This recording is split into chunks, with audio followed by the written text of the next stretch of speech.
Organizations are spending serious money on AI tools, training programs, and implementation mandates. Consultants are designing adoption roadmaps. Leaders are setting targets.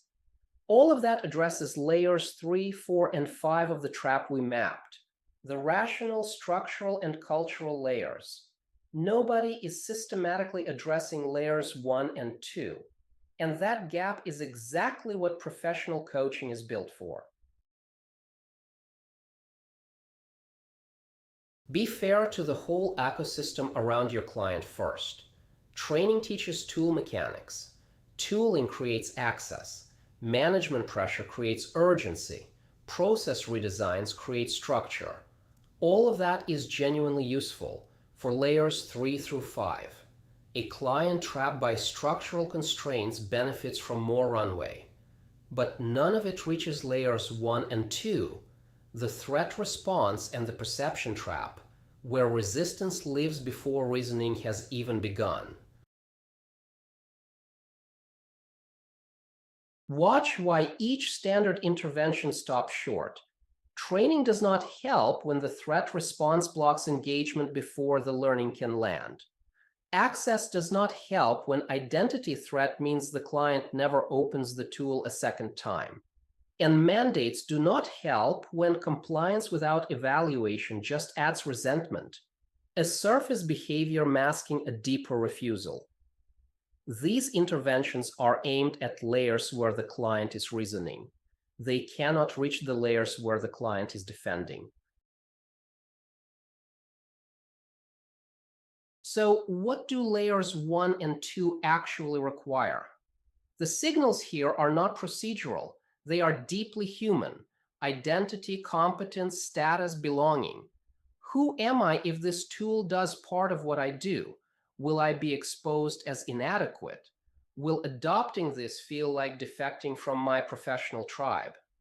Working with questions like those takes a relationship built on trust and someone skilled enough to surface what is driving the response without triggering a deeper defense. That is coaching territory. And here is the coach's distinct value. Be precise about it. It is neutrality. The employer wants adoption. Targets are tied to it. The vendors want adoption. Their business depends on it. The whole industry conversation assumes adoption is the destination. The coach is the only person in that ecosystem with no stake in whether the client adopts AI. That neutrality is a structural position, not indifference, and not a refusal to hold a perspective. It is what makes the conversation safe enough for honest examination. Which brings me to the sharpest boundary in this module. Reopening the evaluation is the goal. Adoption is not. Picture a client who runs a real low-stakes test, sits with the actual results instead of their assumptions, notices their own threat response without being governed by it. If that client concludes AI is not the fit for their domain, that is a coaching success. They have done the work. They have escaped the trap. The trap is never having the honest evaluation. Any conclusion reached honestly is fine. And this is the line the course will hold across the next 2 modules. The coach does not become an AI advocate. Understanding the trap does not give you permission to push clients toward a particular outcome. The framework exists for diagnostic accuracy. Use it for sharper persuasion and you have misused it. The moment you begin arguing for adoption, the neutrality that made the work possible evaporates. Your client registers the shift, and the coaching room becomes one more place where adoption is the expected answer. Argue for adoption, and you lose the very thing that made you useful.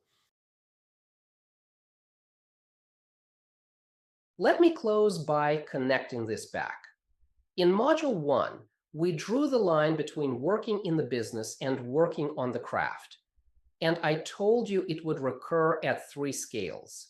This is the 3rd scale, the client's world. When the client is inside their own patterns and threat responses, reacting rather than evaluating, that is the in the work side. The on the craft work is yours. Holding the view from above, which layer is active, what is being protected, which question opens rather than closes. The relationship, the judgment, and the question. That is the on the craft work at the client's world scale, and it is irreducibly human.